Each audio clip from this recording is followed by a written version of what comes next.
حضور نے فرمایا من یحرم الرفق فقد حرم الخیر کلہ، جو شخص دل کی نرمی سے محروم ہو گیا وہ کل کے کل خیر سے محروم ہو گیا۔ کسی کو دکھ میں دیکھو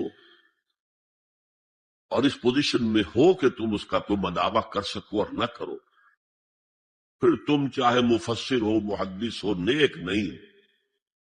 تم عابد ہو سکتے ہو، زاہد ہو سکتے ہو، تم مفسر ہو سکتے ہو، محدث، نیک نہیں ہو سکتے۔ ہم درد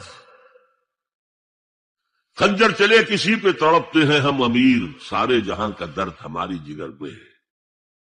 اگر یہ رفق نہیں ہے، اگر یہ ہمدردی نہیں ہے، اگر کسی کو دکھ میں دیکھ کر آپ تڑپ نہیں اٹھتے، اگر اس کی مدد کرنے پر قادر ہو اور نہیں کرتے تو کل خیر سے محروم۔ پڑھے جاؤ نمازیں اور تہجدیں، کچھ حاصل نہیں۔